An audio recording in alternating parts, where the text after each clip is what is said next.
Time to upgrade the KRX. Ruined a tire and a wheel. Ran a rock through the sidewall and actually broke the wheel. And thought if we're gonna buy a wheel and a tire, we might as well buy 4 tires and 4 wheels. The math makes sense. So what we went with is the ARISUN Aftershock tire in a 35 by 10 by 15. The ARISUN tires have been around for a while. I think they may have came out in 2015. They haven't seemed to gain as much fanfare as some of your System 3 tires or the Rockzilla, both good tires. The UTV tire market has exploded. There's so many different choices. For me, ultimately, why the ARISUN? Availability is one thing, and then price. Picked these up from Chaparral Motorsports. The set of 4, $749, I think is what it was, as opposed to the System 3s. Number of different System 3 tires you could go with, but and also the Rockzilla. You're looking $1,200 to $1,300 for the set of 4, and actually I couldn't even find them in stock anywhere, either set. So I found these in stock, great price, and actually great reviews back in 15 and 16. Don't do a super lot of the rock crawling. So as far as like your Rockzilla compound, you know, that everybody raves about, how soft it is, not a factor for me. Plus, if you go too soft, they just don't last, especially in the hard pack and the kind of trail riding that I do. So really, price and availability on the Aftershock. And the Raceline wheels in the gunmetal and black, sharp looking wheel. Also price point on these, as well as availability. A lot of your beadlock wheels, you know, I'm seeing in the $300 range.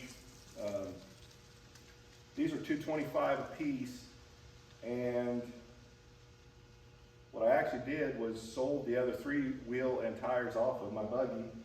I sold them for $300 a piece per tire and wheel. So out of pocket, not too bad on this project, and you know, slick looking wheel. It's a 15 by 7 as opposed to the factory wheels of 15 by 8. This is in the 5+2 offset. It'll be slightly wider than the factory wheel. I didn't want an outset wheel. I run the extended fender flares on the KRX because I don't like the mud and cow crap a lot here. I don't like it in the cab, I don't like it on my neck. So I didn't want to stick them out too far. This fit the bill. Raceline makes a good wheel. I actually ran a business for about 6 years called Midwest UTV Customs. Sold lots of tires and wheels. Raceline was always a great choice.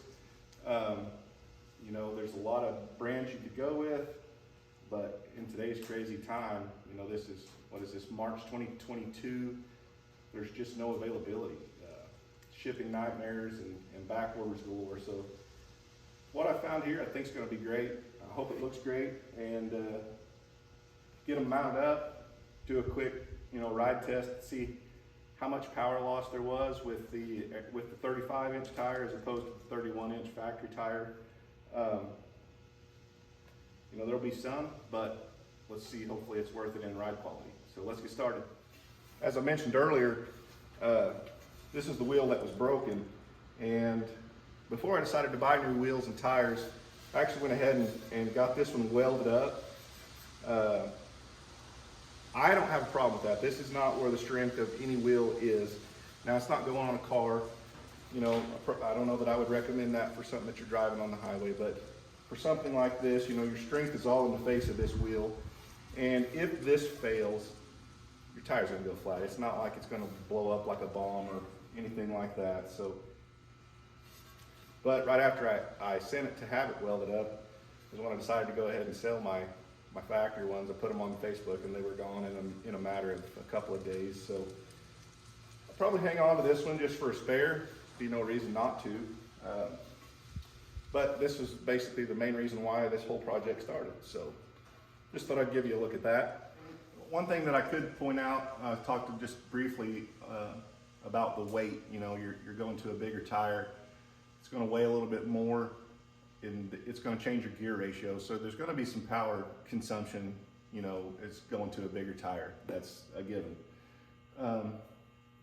I mentioned that these are a 15x7, so we're actually 1 inch narrower than the factory wheel and same diameter. And I thought, well, I mean, that's a win, you know, go a little bit narrower, get a little bit of that weight back. I'll look it up. I don't remember exactly, but I think these were about 4 pounds heavier over the factory tire. And that was one thing I liked about the ARISUN. They're a tough tire, but they're not as heavy as some of your bigger, you know, wilder, exotic looking tires. They can get real heavy real quick. So let me look that up and stick that in this video. But like I said, the 15x7, 5+2, and of course the 4x156 bolt pattern. Yep, let's get started. Okay, like I said, I'd go back and look that up, and it's a good thing I did because I was wildly off. So the factory carnivore in that 31, 10, 15 size was about 35.5 pounds. Factory wheel pushing 20. Now the aftershock that we went with in the 35, 10, 15, 45.57. So about 10 pounds heavier than that stock tire. Now the Raceline wheel that we went with, even though it is 1 inch narrower in the 7 inch wide as opposed to the 8, still right at 19 pounds. All in all, about 10 pounds heavier per tire. Now it'll be interesting to see how much of a detrimental effect that has. It's obviously going to have some, but that's a little more than I thought it would weigh. So oddly enough, the 35-inch tire was the only one not listed in any of the spec sheets for weight, and the 33 was only about 40 pounds. So anyway, when I was shopping, I don't know where I came up with the idea that it would only be about 4 pounds heavier. I saw something somewhere, but I was looking at the wrong piece of information. So anyway, not much to do besides roll with it. So hopefully it don't suck. So some of you watching may be wondering, what even is a beadlock wheel? Well, beadlock wheel, as opposed to a traditional wheel, the outer portion of the wheel is removable, and the bead of your tire lays in here, and then your ring goes on, and you torque this down all the way around, and it pinches the bead of your tire, thus the bead lock. What's the advantages? Well, mainly you can run a tire with low pressure in it without fear of it, you know, debeading itself. The caveat to that, one I see a lot with UTV wheels, is most of them are just a single bead lock wheel, meaning only the outside portion has the locking system. This is still a traditional wheel lip. So while the outside of your tire is not going to come off the bead, which 9 times out of 10, if you're going to debead a tire, it's going to be your outside bead. But a dual bead lock wheel has a ring on the inside as well, and then thus that tire is not going to come off of the wheel. So what's that really mean? It just means you can run lower pressure in the event that you're doing some rock crawl and you want to air down to get a little extra grip, or if you're in some, you know, hard racing type situation, you know, your tire's not going to come off. But if you puncture your tire or your tire goes flat, while it'll stay on the wheel, that doesn't mean you're not going to destroy the tire and the wheel, which is why we had to get the one welded up. These are not made to take a direct hit from a rock or any kind of any foreign object. So beadlock wheel in a nutshell. Now the cool thing about beadlock wheels is you can mount these up without any special tools. You know, we don't need a tire machine to slip this over the bead like you've probably all seen done at a tire shop. You can mount them without a machine, but dismounting them, you still need some sort of assistance to break this loose, just like you do with any other tire. So, you know, the easiest thing is going to be a rim clamp tire machine or some other redneck way of doing it. You know, you could lay it down and drive your truck up on the side of your tire and hope it mashes it down without tearing something up. But anyway, I mean, you can mount beadlock wheels. Dismounting them, still going to take some tools. One thing I'm afraid of right off the bat is just how they have these tires bound for shipping. And you can see, I mean, we're looking at like only 2 inches that this is wanting to separate. So you may see in this video, we may play hell getting it to swell out enough to actually start taking air. In the past, I've seen people in situations like this, not just with the ARISUN tire, but I've seen people take blocks of wood and just, you know, pry these open and let them sit out in the sun, try to get that rubber to relax. We got a couple different things we can do if we can't. It's just something that I see that may be a problem. Let's hope for the best. I mixed up some tire assembly lube just to aid in the seating of the bead on these. Just a little lubrication to hopefully get the slide on there.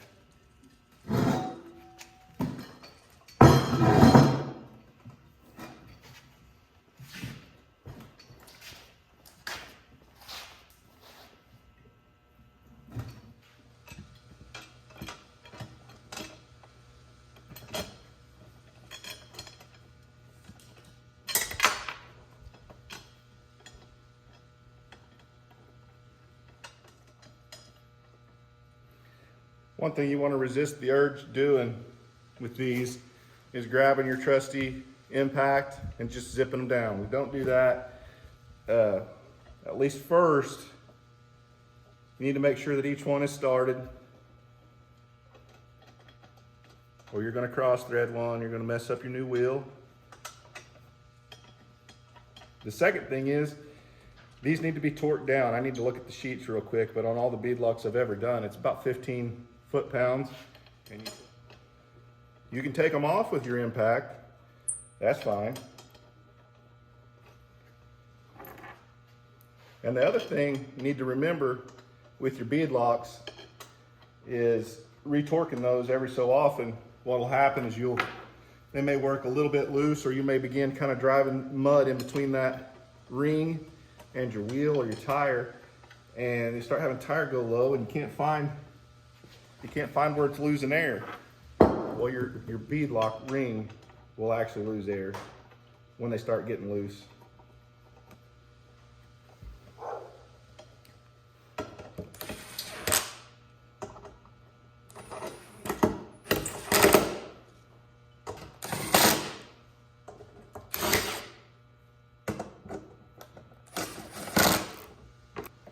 I'm not going to go all the way to torque this first pass. And it takes a few times around. We may go around this wheel 3 times or 4, getting these where we need them.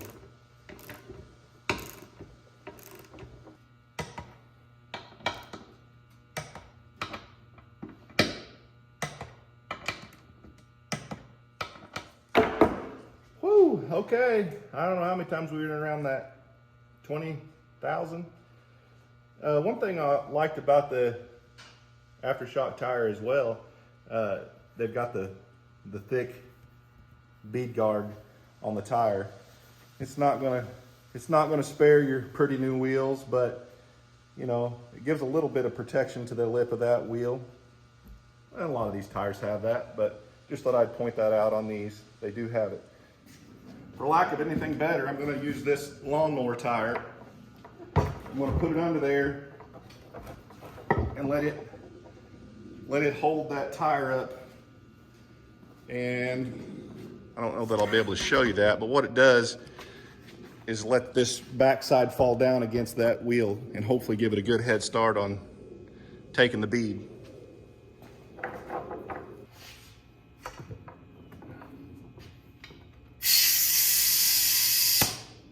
So, well, you know what they say, if one tire under your tire ain't enough, you must need 2 tires under your tire. Let's try that.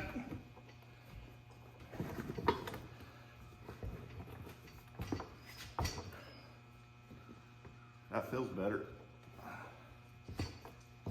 Another thing, my table that I set up to film this on is not made for this, so can't really bear down on it. There we go. Taking it now, we'll let it pop, and then we're gonna.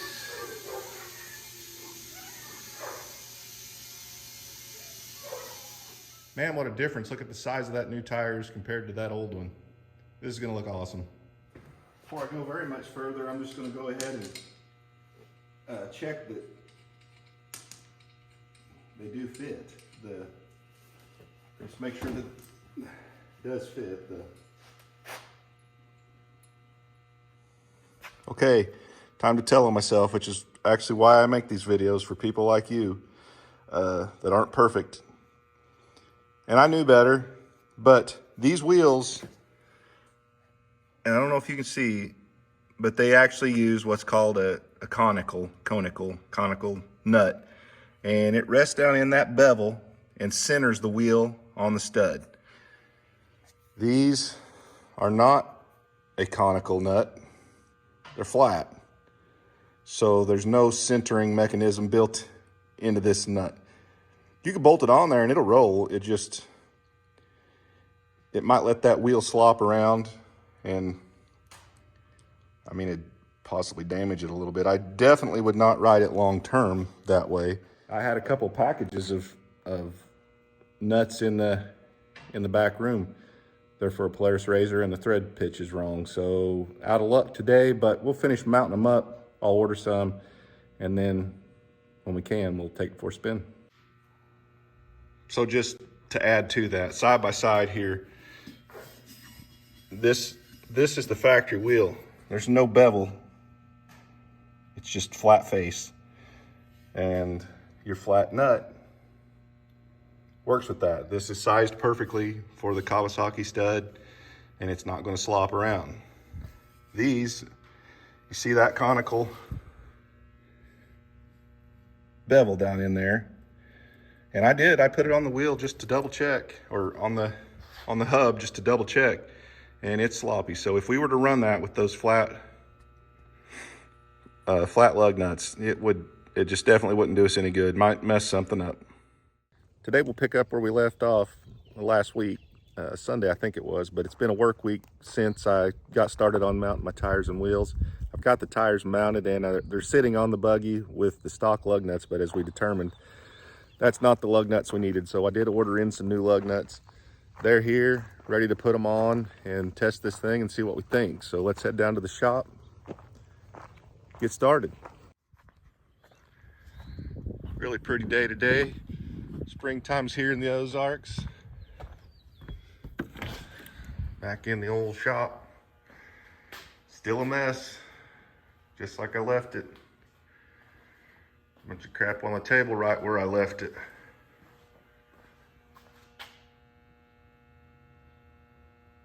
That is not right where I left it. Or how I left it.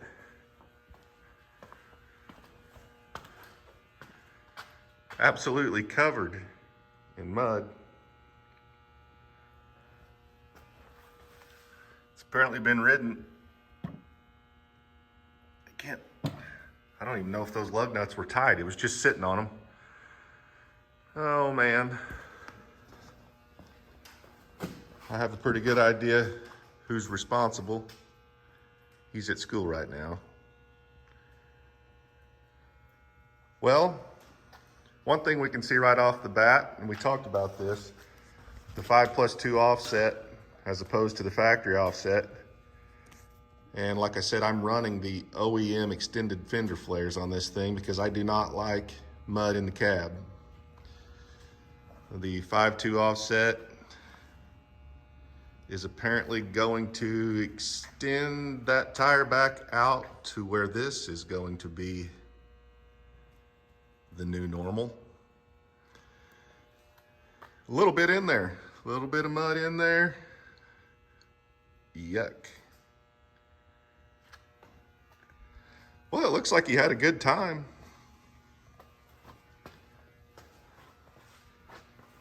Filled the bed with mud.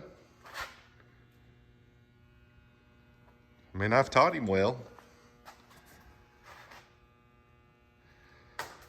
Okay, well, I'm not gonna test this thing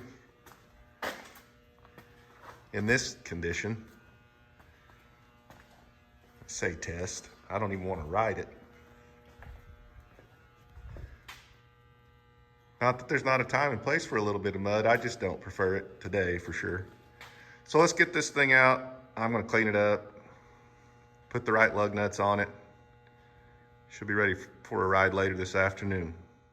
Okay, I'll go ahead and give you a quick look. I mean, most of you probably already know what I'm talking about, but if you don't, this is what I was referring to as conical, or also known as the acorn style lug nut. It's got that beveled edge right there, and that runs down in these wheels. A lot of these aftermarket wheels, all of them I would almost say. And what that does is centers the wheel up on the wheel stud so that it's true and in round. And it's probably not the way it sits, because there's no way it would be centering up. I mean, it is sitting on there, and apparently the boy rode it. It worked, but that is not the way to do that. So, and then with most of these, they got a funky design on that lug nut. You need one of these, the key. So if you go anywhere like Rocky Mountain or Amazon or whatever, you need to get the key that corresponds with the lug nut. It slides on, and then you put your driver on, you know, the standard size into the key. Okay. Okay guys, here it is. Here's KRX on 35s. Looks awesome.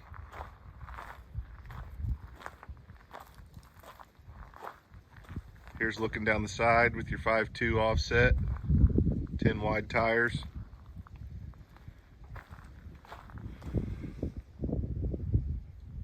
Now remember, those are the extended OEM fender flares. I think they're plus 4 inches. So if you put these on your stock rig, 5.2, I mean, it'll look mean, but they're definitely gonna be sticking out.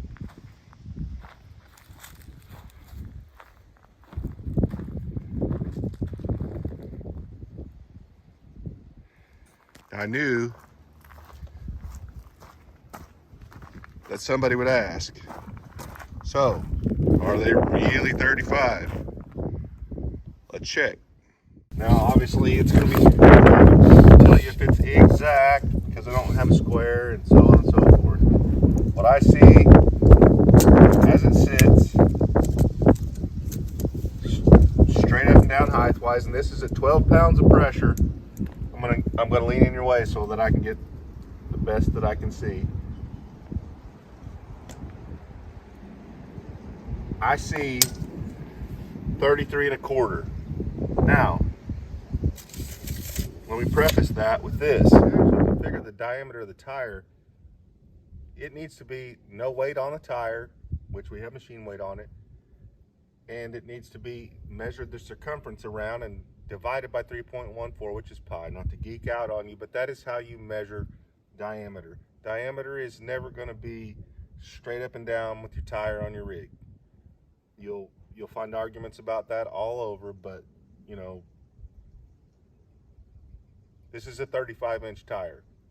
It just only measures 33. Science. Wait, that's math. Let's do it. Let's take this thing for a ride and see what we think about it. Let's go. We'll start off in high because that's how we normally would. See what we think. Well, right off the bat, I can tell that 12 pounds is still too much. It's very firm. It's crisp, so if you were wanting to push it, I think it would be good. And we'll do that here in a minute and see. But as far as the trail riding, 12 with these tires is still a little bit much. But let's hit some of these hills and see what we think. We'll go ahead and rump on this thing a little bit and see how our power feels.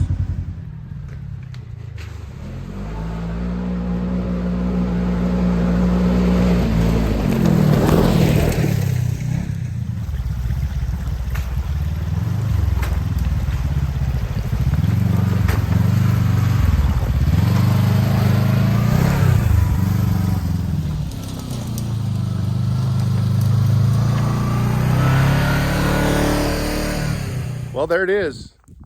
Got the 35s on. They look tough. Ride's great. Lost maybe some power, but you know, that would be up in the upper register of the machine. On the trails, I mean, it's really nominal if there's any loss there. I mean, the top end speed probably suffered some, but certainly not sorry that I did it. I mean,